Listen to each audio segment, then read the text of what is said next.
Hello दोस्तों, आपका हमारे यूट्यूब चैनल द एजुकेशन में स्वागत है। आज का हमारा विषय है प्रयोगवाद।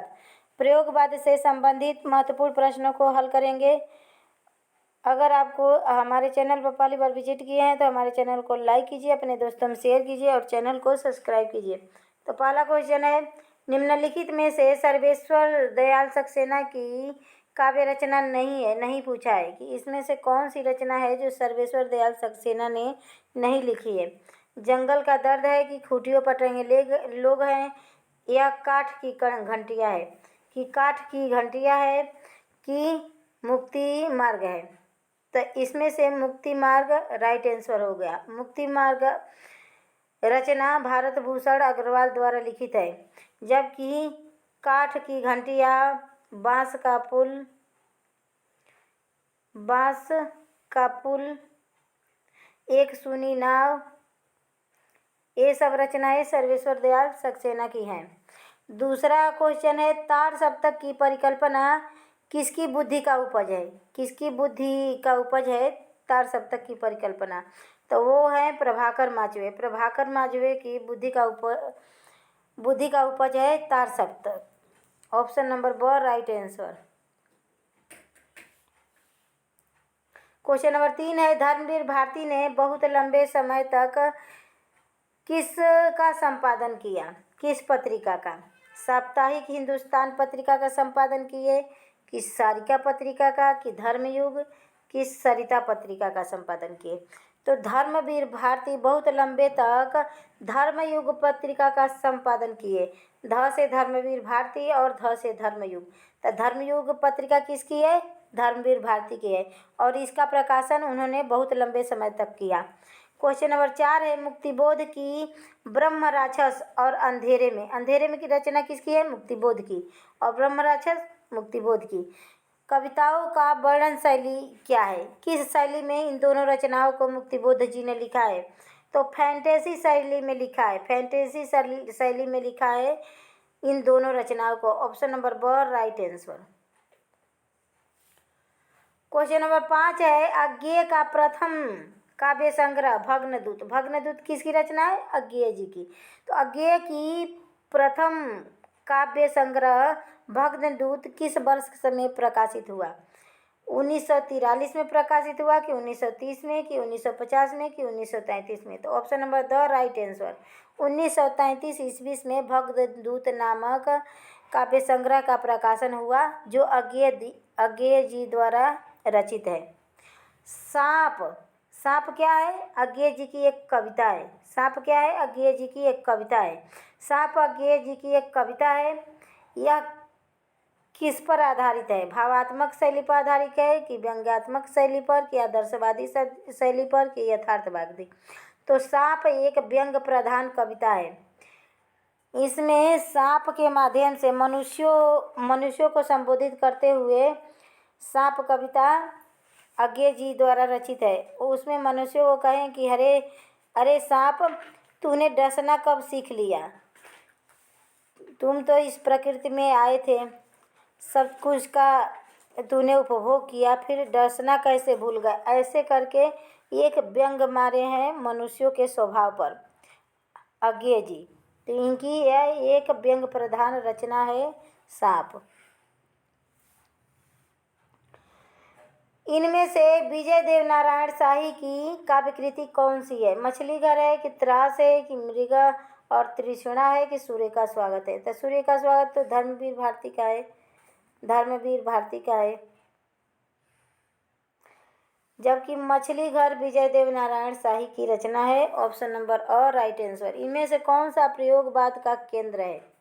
इनमें से कौन सा प्रयोगवाद का केंद्र बिंदु है? तो वह मध्यवर्गीय लघु मानव की धारणा है। मध्यवर्गीय लघु मानव की धारणा है प्रयोगवाद का केंद्र बिंदु। Option number a right answer. Question number 9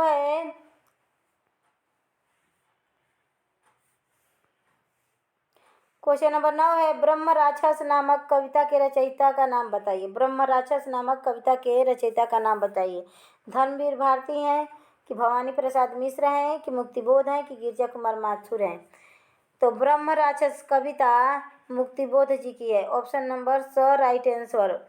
ब्रह्म राक्षस किसकी रचना है? मुक्तिबोध जी की रचना है और यह एक कविता विधा की रचना है। शीला पंख चमकीले किस कवि की रचना है? अज्ञेय जी की है कि सर्वेश्वर दयाल सक्सेना की है कि गिरिजा कुमार माथुर की है कि शमशेर बहादुर सिंह की है? तो गिरिजा कुमार माथुर की रचना है शीला पंख चमकीले। ऑप्शन नंबर स राइट आंसर। क्वेश्चन नंबर 11 है, भवानी प्रसाद मिश्र की कविताओं को किस शतक में स्थान मिला? किसमें स्थान मिला भवानी प्रसाद की कविताओं को? तार सप्तक में कि दूसरा सप्तक में कि तीसरा सप्तक में कि चौथा सप्तक में? तो दूसरा सप्तक में स्थान मिला भवानी प्रसाद की कविताओं को। दूसरा सप्तक के कवियों को आप लोग एक ट्रिक के माध्यम से याद कीजिए। हरि भवानी शकुन करे, हरि भवानी शकुन करे,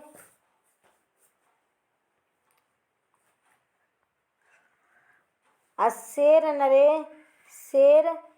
नरे रघु धर्म करे, रघु धर्म करे।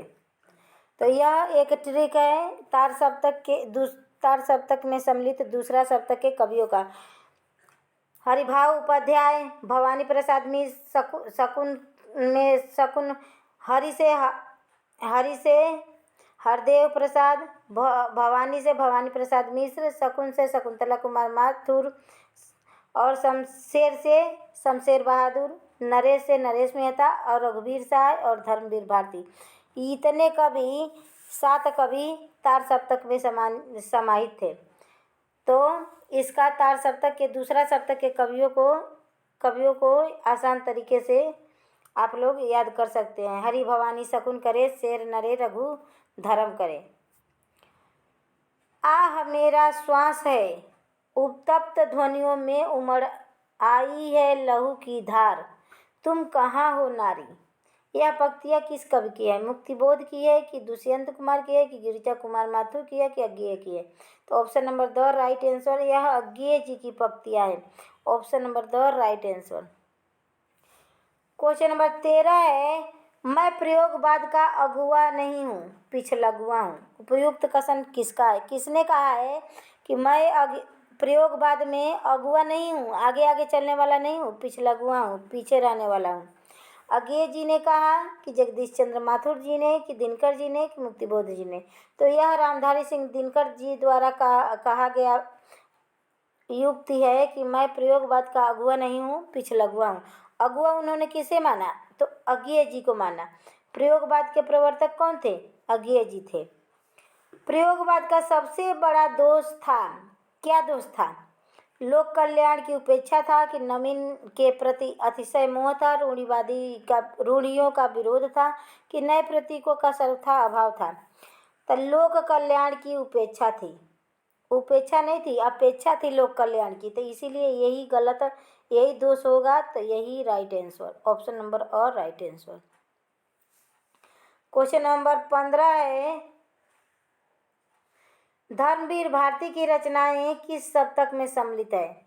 तो अभी ऊपर मैंने ट्रिक बताया था कि हरि भवानी शकुन करे, शेर नरे रघु धर्म करे। तो धर्म से धर्मवीर भारती, तो दूसरे शतक के प्रकाशन में धर्मवीर भारती शामिल थे।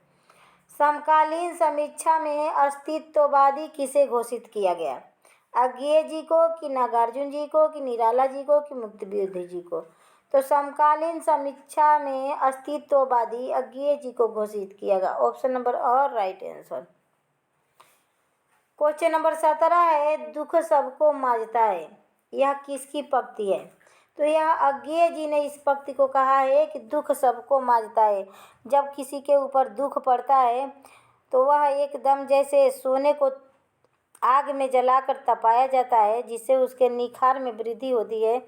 उसी प्रकार जब मनुष्य पे कोई विपत्ति आती है, कोई दुख आता है, तो वह उस दुख से निखर जाता है। उभरने में तो उसे वक्त लगता है, वह थोड़ा होपलेस होता है, लेकिन जब निखरता है, उस दुख को पार कर जाता है, तो उसे एक नए सुख की प्राप्ति होती है। तो इसीलिए अज्ञेय जी कहे हैं कि दुख सबको मांझता है, एक बार हर एक इंसान के जीवन में दुख जरूर आता है।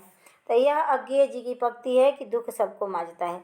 क्वेश्चन नंबर 18 है, 1947 में अज्ञेय ने किस पत्रिका का संपादन किया? 1947 में अज्ञेय जी ने किस पत्रिका का संपादन किया जिसके माध्यम से प्रयोगवादी काव्य आंदोलन की शक्ति में प्रयोगवादी काव्य आंदोलन को शक्ति प्राप्त हुई? तो वह था प्रतीक पत्रिका। प्रतीक पत्रिका को 1947 में अज्ञेय जी ने संपादन किया जिससे प्रयोगवाद के काव्य आंदोलन में उन्हें शक्ति मिली, क्योंकि प्रयोगवाद के प्रयोगकर्ता कौन थे? अज्ञेय जी थे। क्वेश्चन नंबर 19 है, तार सप्तक का प्रकाशन कब हुआ? 1943 में हुआ कि 1944 में, 1945 में कि 1946 में? तो 1943 में तार सप्तक का प्रकाशन हुआ। आंगन के पार द्वार काव्य संग्रह कितने खंडों में विभक्त है? तो आंगन के पार द्वार काव्य संग्रह 3 खंडों में विभाजित है, जिसके रचनाकार हैं अज्ञेय जी। जिसके रचनाकार हैं सच्चिदानंद हीरानंद बात्सायन अज्ञेय। क्वेश्चन नंबर 21 है, राह के दीपक किसकी रचना है? राह के दीपक रांगे राघव जी की है कि वीरेंद्र मिश्र जी की है कि कुंवर बेचैन की है कि अनूप अवशेष की है? तो रांगे राघव जी का रचना है राह के दीपक। संशय की एक रात का कथानक किससे संबंधित है? कृष्ण कथा से संबंधित है कि महाभारत कथा से कि राम कथा से कि इनमें से किसी से नहीं? तो संशय की एक रात राम कथा पर आधारित है, राम के जीवनी पर आधारित है संशय की एक रात, और इसके रचनाकार हैं नरेश मेहता। इसके रचनाकार हैं नरेश मेहता। तो ऑप्शन नंबर स राइट आंसर। क्वेश्चन नंबर 23 है, हिल्लोल नामक रचना के रचनाकार हैं? तो हिल्लोल नामक रचना शिवमंगल सिंह सुमन द्वारा रचित है। Option number the right answer. सबका अपना आकाश। क्वेश्चन नंबर 24 है, सबका अपना आकाश किसका काव्य संग्रह है? नागार्जुन जी का है कि त्रिलोचन जी का है कि अज्ञेय जी का है कि मुक्तिबोध जी का है? तो त्रिलोचन जी की रचना है सबका अपना आकाश। ऑप्शन नंबर ब राइट आंसर। क्वेश्चन नंबर 25 है, निम्न में से कौन सी रचना रांगे राघव की नहीं है? नहीं पूछा है। अजेय खंडहर नहीं है कि पांचाली नहीं है कि मेधावी नहीं है कि युगधारा नहीं है? तो युगधारा नहीं है। युगधारा अजेय रांगे राघव जी की रचना नहीं है। तो युगधारा किसकी रचना है? तो नागार्जुन जी की है। अजेय खंडहर रांगे राघव, पांचाली रांगे राघव, मेधावी रांगे राघव। क्वेश्चन नंबर 26 है, शिवदान सिंह का लेख भारत में प्रगतिशील साहित्य की आवश्यकता किस पत्रिका में प्रकाशित हुई? यह शिवदान सिंह द्वारा लिखा लेख किस पत्रिका में प्रकाशित हुई? तो विशाल भारत में। विशाल भारत में option number the right answer. Vishal Bharat में यह लेख शिवदान सिंह चौहान द्वारा लिखा भारत में प्रगतिशील साहित्य की आवश्यकता विशाल भारत में प्रकाशित हुई। क्वेश्चन नंबर 27 है, निम्नलिखित में से किसे प्रगतिवाद का प्रवर्तक माना जाता है? प्रेमचंद्र को कि निराला को कि पंत को कि बालकृष्ण शर्मा नवीन को? तो वह सुमित्रा नंदन पंत को माना जाता है। ऑप्शन नंबर स राइट आंसर। प्रगतिवाद की प्रमुख प्रवृत्तियों में कौन सी प्रवृत्ति शामिल नहीं है? यह मार्क्सवाद का चिंतनधारा पर आधारित है। तो यह तो राइट है। यह सामाजिक यथार्थ को साहित्य का उद्देश्य मानता है। तो यह सब सही है। इसमें प्रकृति का चित्रण की ओर प्रधानता दी गई है। नहीं, यही गलत है। ऑप्शन नंबर स राइट आंसर। क्योंकि प्रकृति का चित्रण तो छायावाद की विशेषता है। छायावाद की विशेषता है प्रकृति का चित्रण, जिसमें निराला, महादेवी वर्मा, सूर्यकांत त्रिपाठी निराला, ये सब कवि शामिल हैं। ऑप्शन नंबर स राइट आंसर।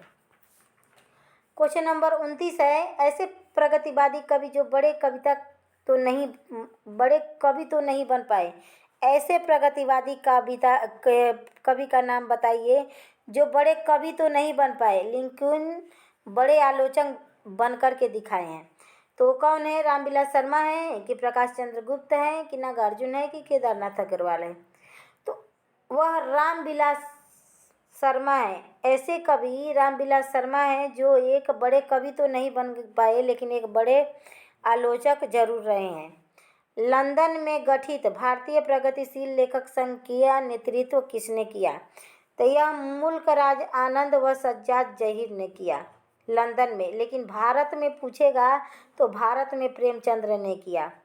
प्रगतिशील साहित्य लेखक संघ के स्थापना का गठन का अध्यक्ष नेतृत्व भारत में प्रेमचंद्र ने किया और लंदन में मुल्क राज आनंद और सज्जाद जहीर द्वारा किया गया। क्वेश्चन नंबर 31 है, इनमें से कौन प्रगतिवादी कवि नहीं है? नहीं पूछा है। तो इनमें से कौन प्रगतिवादी कवि नहीं है? तो अयोध्या सिंह उपाध्याय हरिऔध जी प्रगतिवादी कवि नहीं है। मारो मारो मारो हंसिया, हिंसा और अहिंसा क्या है? यह पंक्ति किसके द्वारा, यह वीर रचना से ओतप्रोत पंक्ति किसके द्वारा रचित है? पूछेगा इस पंक्ति में कौन सा रस है? तो वीर रस है। वीर रस से ओतप्रोत यह पंक्ति किसकी है? तो केदारनाथ अग्रवाल जी की है। ऑप्शन नंबर और राइट आंसर। उन्होंने एक अपने कविता में लिखा है, मारो मारो मारो हंसिया, हिंसा और अहिंसा क्या है? क्वेश्चन नंबर 33 है, प्रगतिवादी काव्य की समय सीमा क्या है? तो प्रगतिवादी काव्य की समय सीमा 1936 से 1943 है। प्रगतिवादी का समय सीमा क्या है? 1936 तक तो छायावाद था, 1936 से 1943 तक प्रगतिवाद माना जाता है। क्वेश्चन नंबर 34 है, हिंदी का कौन सा कवि मैथिली में यात्री नाम से कविताएं लिखता था?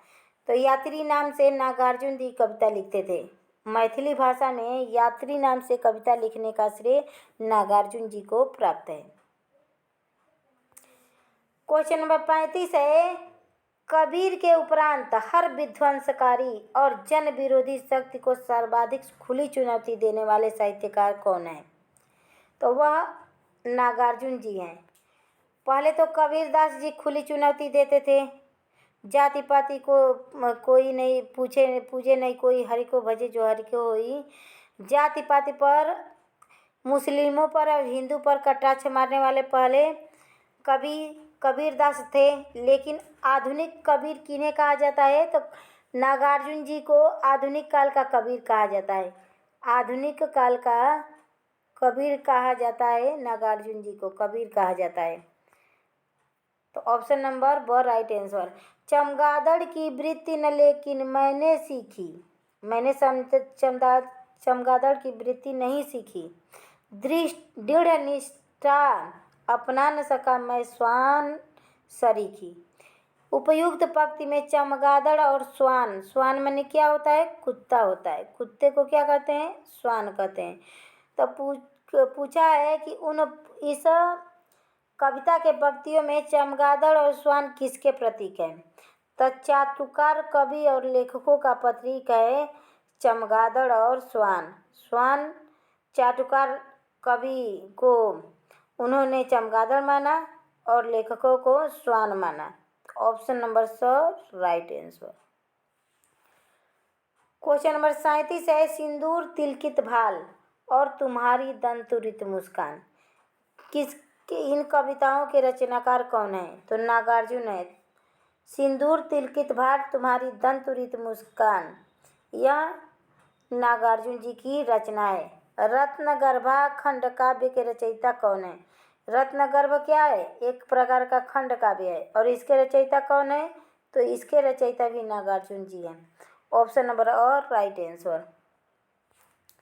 क्वेश्चन नंबर 39 है, नागार्जुन ने लाहौर में किस पत्रिका का कुछ दिनों के लिए संपादन किया? तो वह दीपक पत्रिका था। नागार्जुन जी ने लाहौर में दीपक नामक पत्रिका का संपादन किए। क्वेश्चन नंबर 40 है, इंदिरा गांधी की राजनीति को केंद्र बनाकर किस कवि ने उन पर आरोप लगाकर कविता की? तो वह नागार्जुन जी हैं। वह कौन है? नागार्जुन जी हैं। क्वेश्चन नंबर 41 है, फूल नहीं रंग बोलते हैं किसका काव्य संग्रह है? मुक्तिबोध का है कि निराला का कि केदारनाथ अग्रवाल का कि त्रिलोचन का? तो ऑप्शन नंबर स राइट आंसर। उत्तर इसका उत्तर स है। केदारनाथ अग्रवाल जी ने लिखा है फूल नहीं रंग बोलते हैं।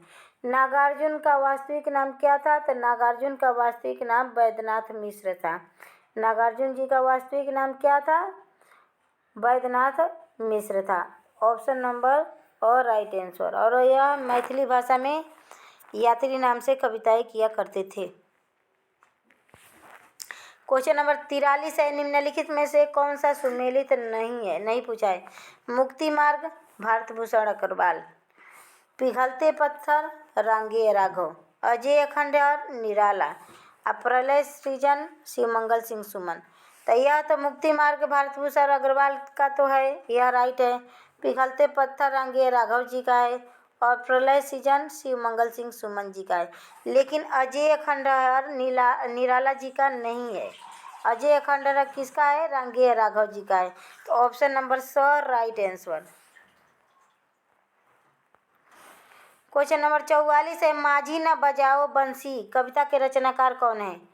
तो माझी न बजाओ बंसी कविता के रचनाकार केदारनाथ अग्रवाल जी हैं। Option number the right answer. Kedarnath Agrawal ने लिखा है माझी न बजाओ बंसी और इन्हें केन का कवि कहा जाता है। केदारनाथ अग्रवाल को केन का कवि कहा जाता है क्योंकि ये घंटों केन नदी के किनारे बैठकर अपना समय बिताया करते थे, कविताएं लिखते थे। क्वेश्चन नंबर 45 है, पंत ने अपनी किस कृति में प्रगतिवादी युग की बीड़ा बताया? तो वह युगवाणी को उन्होंने प्रगतिवादी युग की बीड़ा कहा। निराला की वह रचना जिसे सर्वहारा वर्ग की दीन दशा का उल्लेख किया गया है वह कौन सा है? तो वह तोड़ती पत्थर है। वह रचना तोड़ती पत्थर है जिसमें निराला जी ने सर्वहारा वर्ग की दीन दशा का उल्लेख किया है क्योंकि इस कविता में उन्होंने एक कार्यकर्ता स्त्री का चित्रण किया है जो इलाहाबाद के मार्ग पर पत्थरों को तोड़ रही है। तो जब तोड़ते हुए देखे निराला जी कि वह धूप में अपने बच्चे को पीठ पर बांधे हुए और पत्थर तोड़ रही है पेट के लिए, तो उन्हें बड़ा दया आया और उसी दया को उन्होंने अपने कविता में उघेर दिया, वह तोड़ती पत्थर इलाहाबाद के पथ पर। तो option number a right answer. Question number 47 है, निम्न में से कौन प्रगतिवाद कवि नहीं पूछा है? तो प्रगतिवाद कवि अज्ञेय जी नहीं है। ऑप्शन नंबर स राइट आंसर। यह किस धारा के कवि हैं? तो यह प्रयोगवादी कवि हैं। प्रयोगवादी कवि हैं अज्ञेय जी और प्रयोगवाद के प्रवर्तक भी अज्ञेय जी को माना जाता है। प्रसिद्ध कविता संग्रह सतरंगे पंखों वाली किसकी रचना है? तब भस्मांकुर, सतरंगे पंखों वाली, यह सब नागार्जुन जी की कविता है। ऑप्शन नंबर ब राइट आंसर। क्वेश्चन नंबर 49 है, भारत में प्रगतिशील लेखक संघ की स्थापना कब हुई? तो भारत में प्रगतिशील लेखक संघ की स्थापना 1936 ईस्वी में हुई और इसके स्थापनाकर्ता कौन थे? तो मुंशी प्रेमचंद्र थे। भारत में मुंशी प्रेमचंद्र थे और लंदन में मुल्कराज आनंद और सज्जाद जहीर थे। क्वेश्चन नंबर 50 है, प्रगतिवाद का आधार है रहस्यवाद, छायावाद, प्रकृतिवाद या द्वंद्वात्मक भौतिकवाद? तो option number the right answer. प्रगतिवाद का मूल आधार है द्वंद्वात्मक भौतिकवाद। तो option number the right answer. आज का हमारा सेशन यहीं पे समाप्त हुआ। अगर आप लोगों को यह सेशन पसंद आया हो और हमारे पढ़ाने की शैली आप लोगों को पसंद आया हो तो प्लीज़ चैनल को लाइक कर दीजिएगा, चैनल को सब्सक्राइब कर लीजिएगा। तो धन्यवाद दोस्तों, कल फिर मिलेंगे नए प्रश्नों के साथ। तब तक के लिए बाय।